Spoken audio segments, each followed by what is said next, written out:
So it is almost Q4 2024. We're recording just before the turn into Q4. We're going into an election. How do you think Donald Trump winning or Kamala Harris winning will impact one's ability to make money? Well, I don't think it's going to matter who gets in for the tax sunset. So the Tax Jobs Cut Act, right? Mm-hmm. TCJA, Tax Cuts and Jobs Act, TCJA. It goes away January 1st, 2026. It sunsets.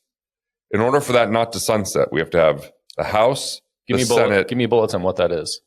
Qualified business deduction, Section 199A, lowering the tax rates for most business owners. Gone. Top tax rate, 37.5%.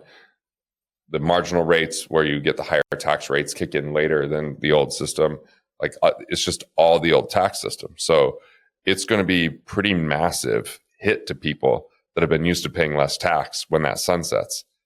And if Trump gets elected, I still don't see the House and Senate both being Republican. And even if they are, do they agree with Trump? It doesn't feel like they're all totally aligned there in that party. You think? We already know that that's not going to happen if Kamala gets in, because she's already talking about all sorts of different taxation. And we're $35 trillion in debt. So they're inflating their way out of that debt the best that they can, because it's easier to create inflation than it is to collect taxes. It's just a stealth tax. So what we're going to find more than anything is the mindset of the people. I have a guy that guides me in hunting, and he's always like, oh yeah, when Trump got elected, I started building houses. When Biden got elected, I stopped doing that. What? We have a housing shortage. Regardless of who's president, you're going to be, oh, no. I'm going to get, so I think we give too much credence to the president. And I think the biggest issue with whoever gets elected is that a lot of people are going to be pissed that their person didn't get in, and they think the other person is the devil. When you talk to people, they think that Trump is an egomaniac and that he's a narcissist and that he's going to destroy the country. And yet he was president, and even during COVID, and here we are, still going.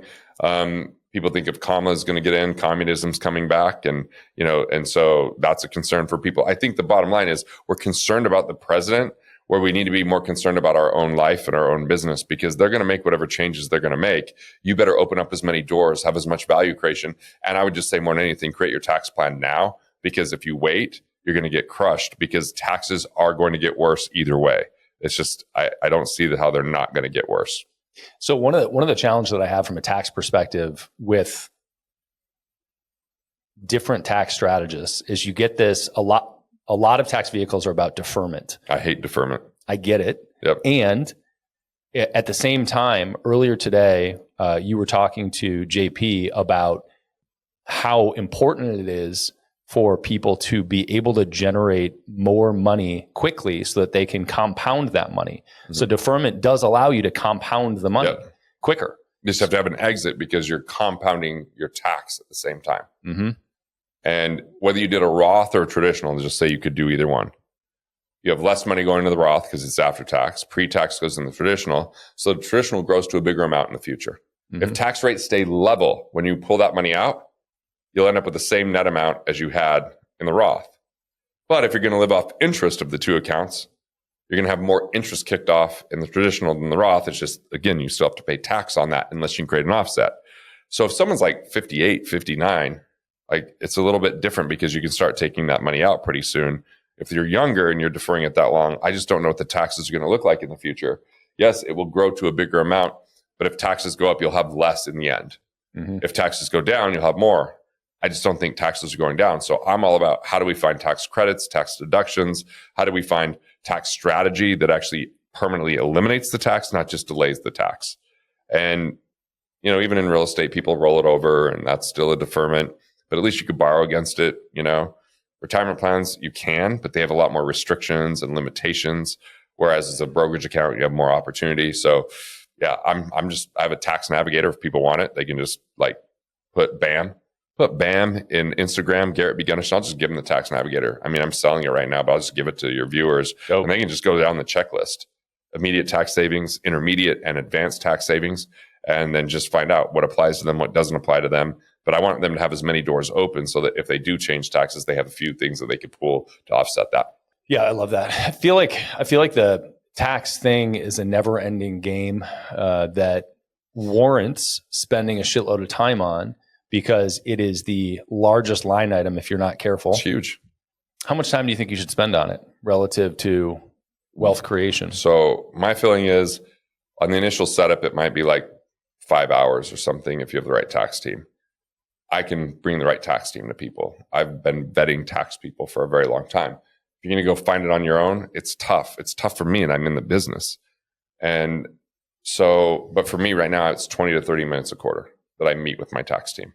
We brainstorm, we go over the numbers, we just had a meeting last week. We talked about, hey, here's where we're at. What does everything look like? Is there any additional strategies we need to brainstorm? If we do, we might set up one more meeting a week or two later, bring on a tax attorney, talk through a few more things. But if you meet once a quarter and you have a decent team, you can get it to as 20, 30 minutes a quarter.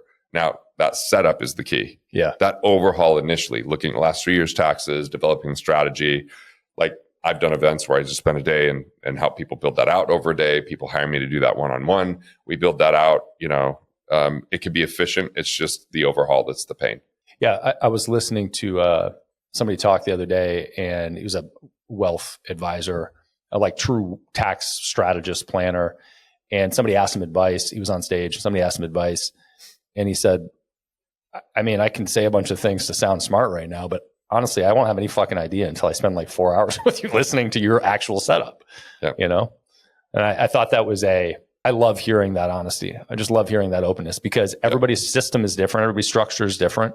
I'm trying to give people a framework with this like 3 buckets and like the ways, who's on the team, what are the main tax deductions to look at, how do you classify your income, and then just a checklist where you'd be like, oh, this could apply to me, or I'm not sure, or it doesn't.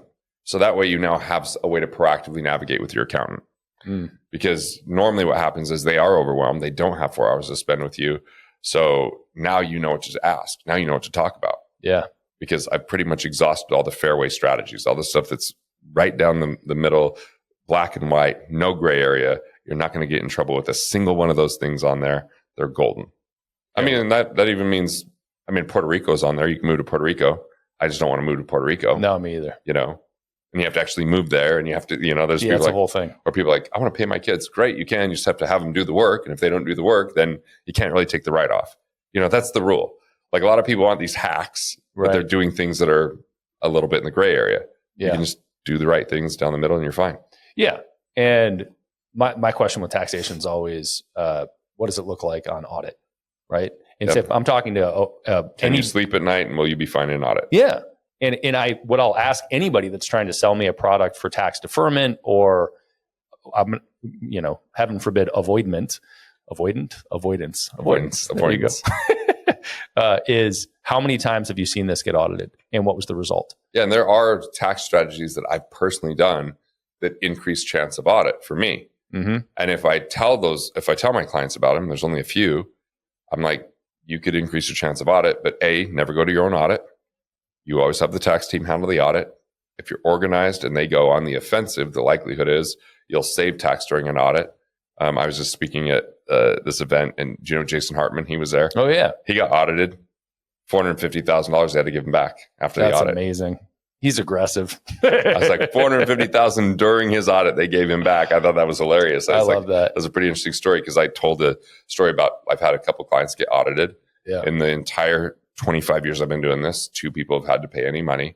They were negligible amounts compared to what they're doing because we're not doing any, I'm not doing anything offshore. There are some legitimate offshore things, but you are definitely going to be a target if you do offshore stuff. It's just how it is. Yeah. I think since Obama, since 2008, offshore seems to be scrutinized more heavily. I think he was the one that... Remember the Panama Papers? I mean, that... I don't remember that. Yeah, they found all these papers for all these offshore trusts and where assets were held that were very private documents and then made it public information. God.